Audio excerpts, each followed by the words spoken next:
Hello and welcome to this week's marketing mix. So today we're going to be talking about blogging. So if you are a beginner or want to start blogging, I'm going to go through with you how I approach it. So when I started my business 5 years ago, I didn't really have a very good handle on how to blog for my business, which you might find surprising because I'm in marketing. But before I started my business, I worked for bigger companies and I had teams that did that kind of stuff. So I really didn't have much of a clue about how to approach it. So today I'm going to share with you everything that I've learned over the last 5 years and how I approach it. And hopefully that will help you figure out how you can blog for your business. Now, before I get onto that, I'll just remind you about the next marketing mix, which is in 2 weeks' time. And I'm going to be talking about how you can use email marketing and social media together. Now, I know some businesses think that they're kind of they're used separately, but you can use them together to help you be even more successful with those two digital marketing tools. So join me in 2 weeks' time. That's on the 4th of May, just after the 1st May bank holiday. So let's talk about blogging.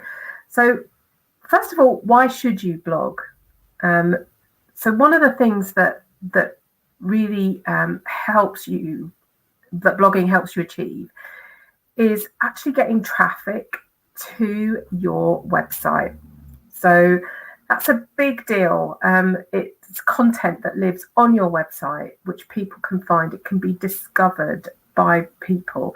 And the way that happens is every time you add a new page to your website, some new content to your website, Google indexes it. And it indexes it for a search. So someone might be searching for a topic that you've written about and come across your blog post. So it's a really good way to get organic traffic to your website. Now, it's not the only way to use blogging to get people to your website. Of course, once you've created that content, there are lots of different ways that you can use it. You can use it in your social media posts. You can use it on email marketing. You can create lots of other content from it. And in fact, let me just share with you a blog post that I've written about how you can get multiple pieces of content from one blog post. So let's share that with you in the comments. And once you've written your blog post, you want to make sure that you use it in lots of different ways. So make sure that you repurpose it so that you can really get the most out of it, because you want to use it once, but you want to write it once, but be able to use it lots of different times. So multiple pieces of content from a blog post. And that's just in the chat. So if you want to go off and look at that, that's going to give you some ideas about how to use your blog post once you've written it. So how do you start blogging? Well, the easiest way that I can think about, and what I started doing when I first started blogging, was to write down all the questions that small businesses had ever asked me about marketing. So before I started my own business, I worked for a company called Constant Contact, and that's where I came across lots of small businesses, and I would give them advice at that point. And I thought back to all the small businesses that I'd spoken to during that time and all the questions that I'd been asked, and pulled that together into a list, which I turned into topics. So think about that. Think about all the questions that you've ever been asked for your business and how you can use those questions to write blog post topics. The next thing you want to do is set aside time. This blogging is not something that you can do on the fly. It's not like a social media post where you can just get your phone out and post something on social media really quickly. So you need some time for blogging. So you'll need to do a bit of research, because even though you've got an idea of the topics that people are, questions that people are asking you, so you've got topics, You might want to just do some research into maybe some industry standards or some statistics that you can use in your blog post. So you'll need time for that. And then, of course, there's the writing part. So that does take up a little bit of time. But know that with practice, things get easier. So it's like anything that you do. It's that kind of memory muscle of how to do something. So the more you blog, the easier it will get. You have to have time to publish it. So once you've written it, you need to actually get it on your website. And then you need to do things like create images. Maybe you want to create other resources that are available in your blog. So, really put aside time to make it, to create all that content. So it's worth the time that, it works for you really well. People find it useful and it's time well spent. So don't rush that process. Now, is it worth it? Yes, it is. As I've already mentioned, this content lives on your website, and it's a good way for Google to send traffic to your website by indexing the content that you write. And there are tons and tons and tons of blog posts out there, and I think in the last 5 years since I've started blogging, content has increased in volume. So what is it that's going to get your content seen? Well, it needs to be something that is useful to your end reader. So the person who's reading it needs to find it useful. So it's not a place really where you want to sell, but it is a place that you want to educate the audience that you've got. So your target audience.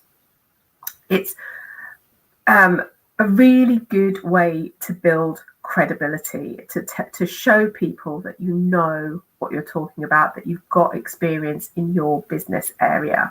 So it's a great way to build that credibility and give people the opportunity to see your expertise. They're reading about how you know what you're talking about. And that's a really good thing because, lots of people position themselves as experts in the space that I'm in marketing. There are so many experts out there, and you don't really know whether they are or whether they, are just saying that they are. But if you check out their blogs and see what they're writing about, and if they're writing something that's perhaps taking a different view or coming at it from different angle, you can see that they actually are knowledgeable in their field. So it's a great way to build credibility. It's also a really good way, as I said, of getting more content. So one of my clients, when I first broached the topic of blogging with her, she won't mind me saying this, she panicked. She said, "Oh, but I'm doing all this other stuff, and I'm creating all this content for my Facebook page, and I don't understand how I'm going to find time to blog." And my answer to her was, well, you're creating this great content for your Facebook page, but look how long your posts are on Facebook. And realistically, if you sat down and wrote out your posts, you'd find that they were a bit longer. And those are blog posts for you, which you can then use your social media to direct people to. So once your blog post is on your website, your work isn't done. So you can share it by social media. You can also share it with in your emails, in your newsletters. So it's another way to get eyes on it. And then really think about using that link that I've given you. Think about other things that you can do with your blog post. So can you, if you've included some statistics, can you pull out those statistics and share those by creating social media images? It's another piece of content for you to share on social media and get people back to your blog post. Have you interviewed someone? Can you pull out a quote, a really juicy quote that they gave you in the interview, and again, create social media posts from it and get people back to your website? Can you create a video from the main points that you included in your blog post? Videos are really easy to create now. You can create great videos in Canva. And I've been doing that for a client of mine, actually. So I look after their financial services business, and I look after their social media. And I've been going off and finding articles about, how to save for mortgages, tips for first-time buyers, perhaps how you can add value to your home. And I've been looking at those tips, and then I've been turning those into videos using Canva, using their branding and putting a call to action at the end. So that makes a really big difference. So I'm repurposing content. It's not, they haven't got quite enough content on their website yet to repurpose their own website content. But once they do, I'll be using their own content in different ways to repurpose. So perhaps you want to create a video, maybe you can create a presentation, you can turn that blog post into a PDF and share it. So for example, on LinkedIn, you can actually share documents, PDF documents on LinkedIn. So you can take that blog post, turn it into a PDF and share it on LinkedIn if that's where your audience is. So think about all the additional content that you can use to create from that one blog post. I don't know if you caught my interviews, the last two marketing mixes, that there were interviews with social media experts. Both of those experts I interviewed for my Minal Meets series over on my blog. So we took some of that content, which, so that they knew in advance what I was going to ask them, the questions I was going to ask them. But then those questions led into other things in that interview. And then I got a whole other piece of content from that one interview. So just think about all the different ways that you can use your blog content to help you create more and more content.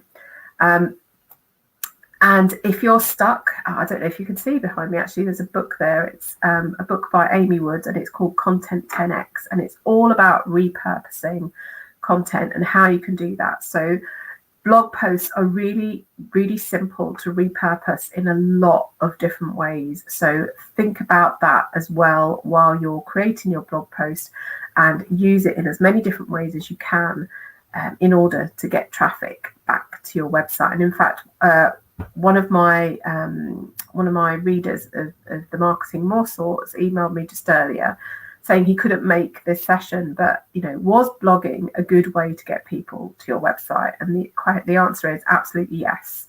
I wrote a blog post in 2016 when I first started my business, and I remember it well because it was the Rio Olympics, and my theme for the month of August was going for gold. And I wrote a blog post titled something like 5 effective ways to promote the award that you won. And that blog post consistently gets traffic. It gets people coming to it so much.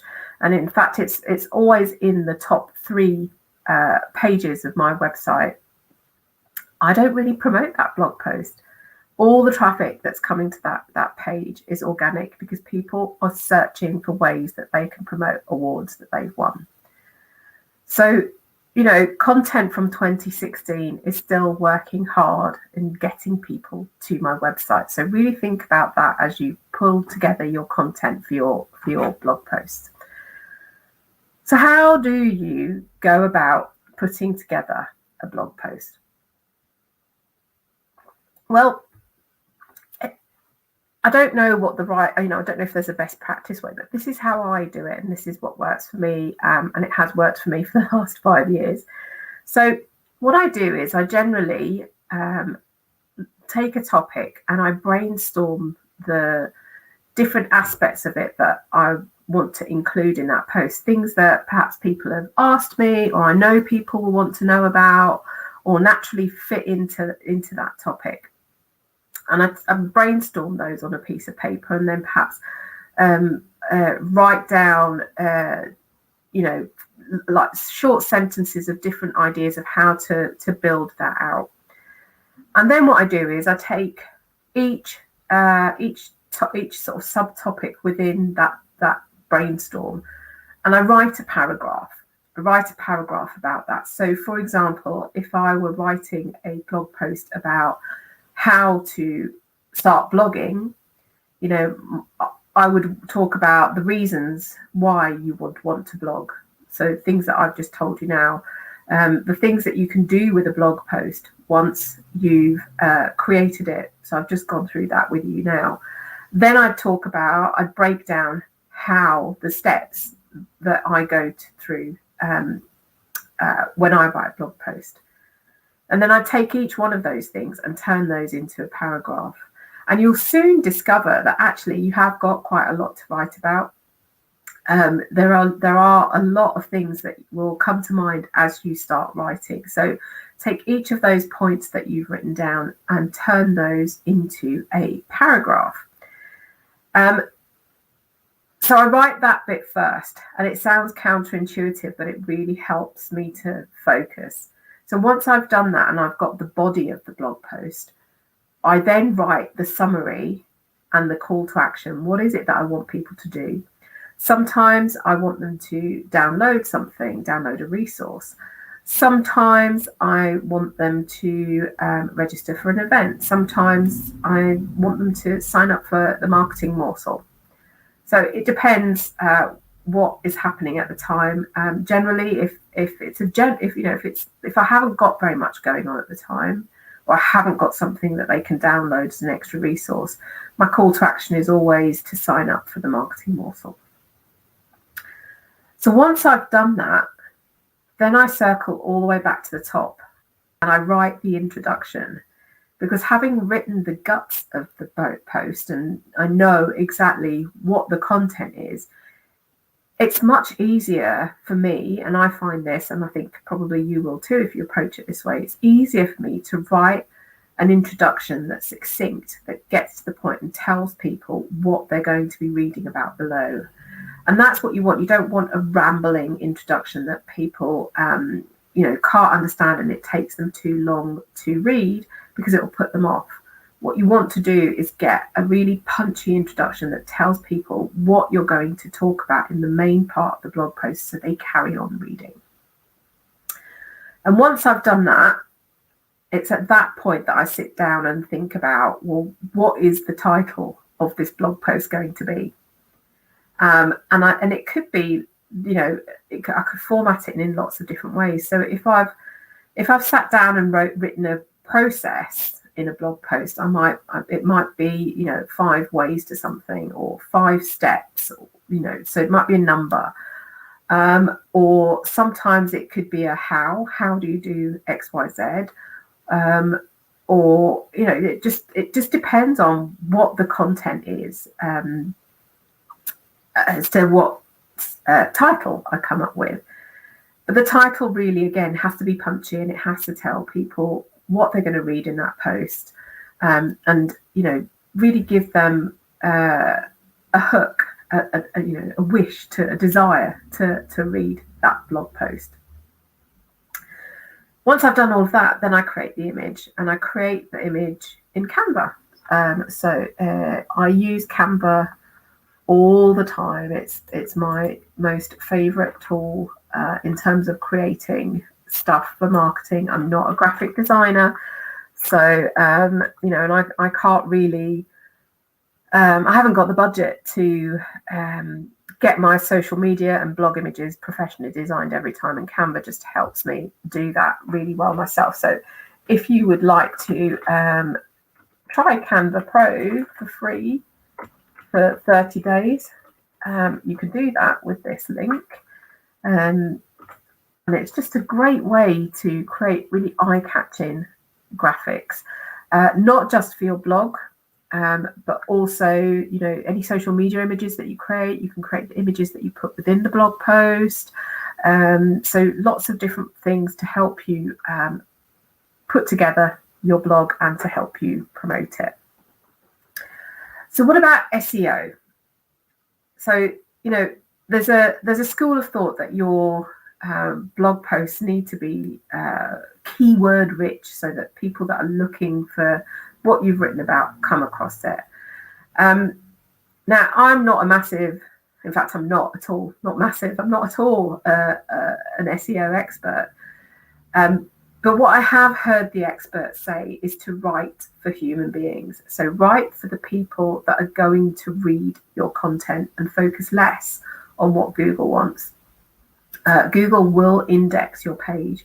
And remember how we're searching for things is changing. We're using quite a lot of voice search. And rather than searching for words, we're searching for phrases. So how do I X, Y, Z? Instructions for doing this, or is it can I do this with this? So the way we're searching is changing, and you're not going to be able to account for every eventuality in your blog post. And I believe that Google recognizes posts that are stuffed with keywords anyway. So forget about Google when you're writing. Write for your audience, write for them, figure out that, your most ideal customer, picture them reading your blog post. And when you're writing your content, write as if you're talking to that one person. And that's going to make your content really valuable. So focus on helping your readers. And of course, you can include some keywords. So you might know the types of words that your audience typically searches for. And of course, you can include those, and it might be natural for you to do that while you're writing anyway. But the main thing is be helpful. Be helpful and show your value in helping your target audience and build that credibility. Okay, all quiet today. That's pretty much it in terms of blogging. So I've gone through my process. I do want to share with you another blog post actually. So if you're kind of running short on ideas, I wrote a blog post with some ideas that you could use. So check those out. You can change these for your industry. So whatever your industry is in, but these are very general kind of ideas that will help you to come up with topics that you can use within your own blogging. And finally, I have a template that will help you plan your blog posts. So do sign up for that, or download it, I should say. And I've built this. To work in the way that I've told you I blog, which I find is much easier. It's easier to kind of go backwards. So work down on the main piece of content, the main body of your blog post, the summary, the call to action, then go back, do the introduction, and then write the title.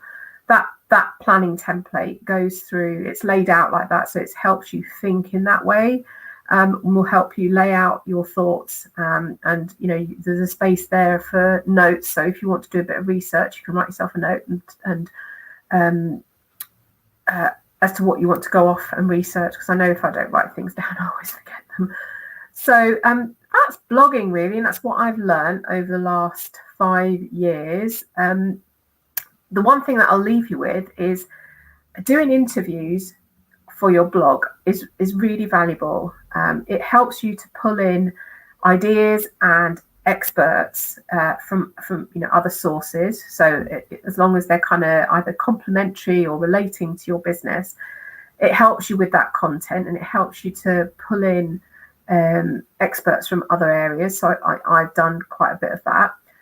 It also takes the pressure off you writing content all the time. So if you can slot in a few of those interviews and give that person the heads up of what you're going to ask them, that turns into a nice piece of content that you don't actually have to do masses of work for. So it's a good way to create that content and not have to do a lot of writing yourself.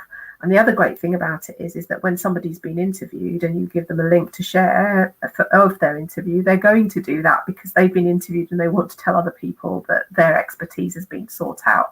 So it's a great way to get eyes on your website from lots of different areas because of who the audience is with the person that you've interviewed. So it's a great way to get different traffic to your website. Cool. Well, thank you so much for joining me today. As I said, I'll be back on the 4th of May, and I'm going to talk about how you can use email marketing and social media together to help you really grow your business and find that new and repeat customers. So I will see you then. Take care and bye.